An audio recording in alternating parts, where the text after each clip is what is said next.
Good afternoon. So at about 11:45 hours today, our deputies received information that two individuals were in possession of illegal handguns that were modified to be automatic. They observed the subjects enter a vehicle.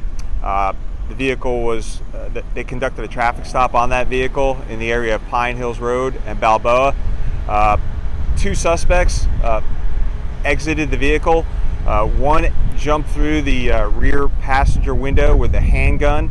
Our deputy fired his service weapon at the subject one time, and he was captured after a brief foot pursuit. The other subject also fled and got away, but was captured after a brief search. There was one handgun found at the scene. Fortunately, no one was injured in this incident, and there is body-worn camera footage of the shooting. The Florida Department of Law Enforcement will investigate the shooting. They will turn their results over to the state attorney's office. After they have completed their review, then we will conduct our own internal investigation. So the deputy is on paid administrative leave pending the outcome of the investigation, and he has been on about 9 years. So happy to take any questions at this point. You said the deputy fired his weapon once. Was the person hit?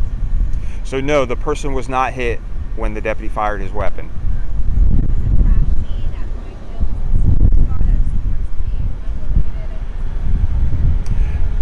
Yeah, I don't have any information on that crash. I don't believe it's related.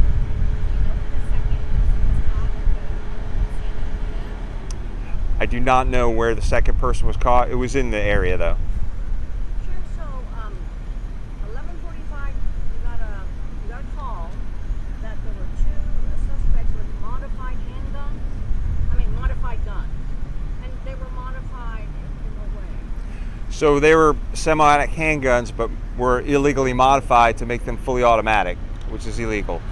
So once we received that information, we conducted surveillance on the folks, did a traffic stop, and that's when the one subject exited the vehicle with the firearm. Do you know where that tip came from? It's from the community. Can you share the ages of the suspects? I don't have the ages of the suspects right now. Do you have any idea what they were planning to do with those guns or why they had them? They have no idea what they were going to do with the guns.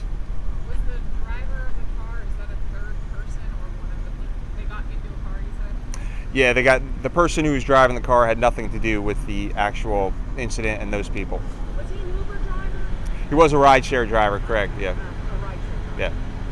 How are you feeling about all this happening so close to so many schools, daycares? So anytime that criminals are going to be carrying illegal firearms and exiting vehicle with a firearm is concerning to us. So, our deputies are out there doing their job. They're receiving information about people with illegal firearms from the community and trying to go out there and arrest them, and they did. And going into a scene where they know people have weapons, approaching that, going after them anyway, knowing their own lives are at risk. Yeah, so that's a great point. Our deputies risk their lives every single day. This is what these deputies do. That's why we wear body armor and train as hard as they do, because it's very dangerous out here with people criminals who are committing violence and carrying firearms that are modified to be automatic, clearly illegal. So, you did the traffic stop on the two passengers in the ride-sharing car, That's correct. and they both jump out? As soon as the rideshare driver stopped the vehicle, they both jumped out of the vehicle, correct. And one did what? One had a firearm in his hand, and then that's when he was shot. And then they both fled. Was he facing the deputy when he was shot? So that's all part of the investigation. I did watch the body cam footage. It happens very, very quickly. So, Go ahead. There was a large response, FHP and APOCA. Can you speak to why that was needed for this situation? Yeah, so anytime a deputy calls for emergency assistance, there was someone with a gun, he just fired his weapon, so he calls for emergency assistance. That emergency assistance call goes to all the local agencies around here, so everyone who knows that a deputy is in need of assistance is going to come. Any insight as to what was going through the deputy's head when he decided to fire his weapon? No, I can only assume that he saw a weapon, was in fear for his life, and fired his weapon. Were any other deputies injured and or from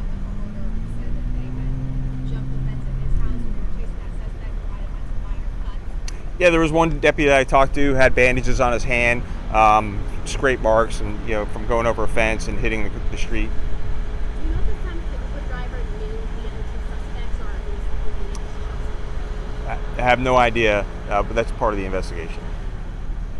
So, I'm sorry, Sheriff. I keep going back to passenger jumps out. Both of them. One has a gun. That's correct. One had a gun. Your deputy sees that, and he fires. That's correct. And did he fire at him? No, at this point, there's no reason to believe that anyone fired at the deputy. That's correct. But he was not hit. No one was injured. Yeah, He takes off. that's correct. I always ask this at these news conferences, what do you think about this year? Modified guns, people jumping out of cars jumping out of Ubers with guns. Just your thoughts on this? Well, there is a small percentage of people in our community who are criminals, and both of these individuals have been arrested numerous times in our community, and I'm proud of our deputies. They're out there doing their job. They're getting information from the community about criminals with illegal firearms that are modified to be automatic. So I'm glad that our deputies are out there. It's unfortunate that we have a small percentage of people who aren't going to follow the law, but we're doing our job and arresting the bad guy. Can you say how you were tipped off about the fact that they had the modified guns? Was it the Uber driver that reported that, or can you say? No, it was not from the rideshare driver. That tip came from the community.